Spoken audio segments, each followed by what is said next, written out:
Hello friends, welcome to unique speech. நம்ம சுற்றி உழைக்காமல் டேரெக்டாக வீடியோக்குள்ளே போயிடலாம். இந்த வீடியோவில் பார்த்தீங்கன்னா வாஷிங்டன் சுந்தருக்கு வந்து ட்ரிபியூட் பண்ண போகிறோம், புகழாரம் சூட்ட போகிறோம். அப்படி என்னடா வாஷிங்டன் சுந்தர் பண்ணார் அப்படின்னு நீங்கள் கேட்டிங்கன்னா வேறு லெவல் மாஸ் காட்டி இருக்கிறாருங்க. நம்ம எல்லாருக்குமே தெரிஞ்ச விஷயம் தான். இந்த டூரில் பார்த்தீங்கன்னா ஆஸ்திரேலியா டூரில் வந்து நம்ம ஸ்குவாடில் வந்து நிறைய சீனியர் பிளேயர்ஸுக்கு வந்து இன்ஜுரி ஆச்சு. இதனால் வந்து நிறைய பிளேயர்ஸ் வந்து விளையாட முடியாத சூழ்நிலை வந்து ஏற்படுச்சு.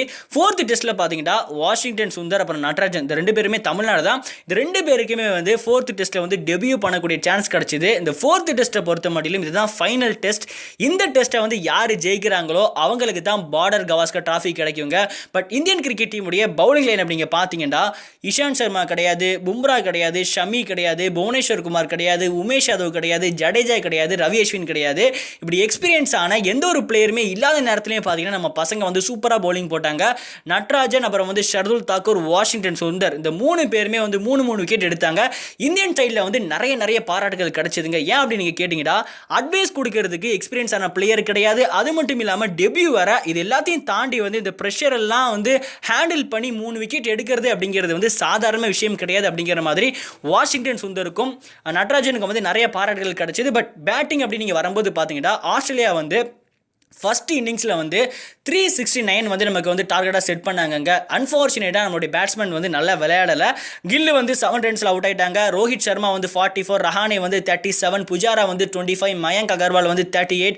அப்புறம் வந்து மொத்த ப்ரெஷரும் பார்த்தீங்கன்னா பண்ட் மேலே இருந்துச்சு. பண்ட்டும் பார்த்தீங்கன்னா வந்து 23 ரன்ஸில் வந்து அவுட் ஆகிட்டாங்க. பண்ட் அவுட் ஆகும்போது பார்த்தீங்கன்னா இந்தியன் டீமுடைய ஸ்கோர் வந்து வெறும் 186 தாங்க. கிட்டத்தட்ட 205 ரன் வந்து பின்னாடி இருக்கிறோம். எனக்கு மட்டும் இல்லைங்க, மொத்த இந்தியன் கிரிக்கெட் ஃபேன்ஸுக்குமே வந்து ஒரு பயம். ஏடா 205 ரன்னை வந்து நம்ம அப்புறமா அடிச்சு அதுக்கப்புறம் வந்து ஆஸ்திரேலியாவுக்கு லீடு வைக்கிறது அப்படிங்கிறது வந்து இம்பாசிபிளான ஒரு விஷயம் அப்படிங்கிற மாதிரி நம்ம எல்லாருமே பயந்துகிட்டு இருந்தோம். பட் வாஷிங்டன் சுந்தர் இருக்கிறார். அஃப்கோர்ஸ் ஷர்துல், தாக்கூர் பேட் பண்ணுவாங்க. பட் இந்த ரெண்டு பேருமே பார்த்தீங்கன்னா பவுலிங் ஆல்ரவுண்டராக இருக்கிறாங்க. அவங்களால எப்படி பேட் பண்ண முடியும் அப்படிங்கிற மாதிரி ஒரு டவுட் இருந்துச்சு. பட் இந்த ரெண்டு பேரும் சேர்ந்து ஒரு பார்ட்னர்ஷிப் போட்டாங்க பாருங்க. சத்தியமாக சொல்கிறேன், ஆஸ்திரேலியன் பவுலர்ஸ் வந்து மண்டையை பிச்சுக்கிட்டாங்க. இவங்களை எப்படா விக்கெட் எடுக்கிறது அப்படிங்கிற மாதிரி அபோவ் 100 பார்ட்னர்ஷிப் இந்த ரெண்டு பேரும் சேர்ந்து போட்டாங்க. வாஷிங்டன் சுந்தருக்கு சொல்லவே வேணாம். ட்ரீம் டெபியூவில் வந்து 3 விக்கெட் எடுத்தது மட்டும் இல்லாமல் ஒரு 50 போட்டார். ஷர்துல், தாக்கூரும் சேர்ந்து ஒரு 50 போட்டாங்க. இது வந்து ஒரு பார்ட்னர்ஷிப் மட்டும் கிடையாதுங்க, ஒரு ரெக்கார்ட். அதாவது இது வரைக்கும் இந்த உலகத்தில் வந்து காபாவில், அதாவது பிரிஸ்பெயினில் இருக்கக்கூடிய காபா பீச்சில் வந்து இந்தியன் டீமுடைய 7th விக்கெட் பார்ட்னர்ஷிப் அப்படிங்கிறது வெறும் 60 ரன்னுக்குள்ள தான் இருக்குது. 1991 வந்து கபில் தேவும் பிரபாகரனும் சேர்ந்து அடிச்சிருப்பாங்க. அப்புறம் வந்து 2014 பார்த்தீங்கன்னா மகேந்திர சிங் தோனியும் ரவி அஸ்வினும் சேர்ந்து வந்து ஒரு 60 ரன் பார்ட்னர்ஷிப் அடிச்சிருப்பாங்க. இதுதான் ஹையஸ்ட் மேக்ஸிமம் பார்ட்னர்ஷிப், அதாவது 7th விக்கெட் பார்ட்னர்ஷிப். பட் இன்னைக்கு 2021 இன்னைக்கு வாஷிங்டன் சுந்தரும் அப்புறம் ஷர்துல் தாக்கூரும் சேர்ந்து இந்த ரெக்கார்டை பீட் பண்ணி ஒரு புது ரெக்கார்ட் கொடுத்துருக்காங்க.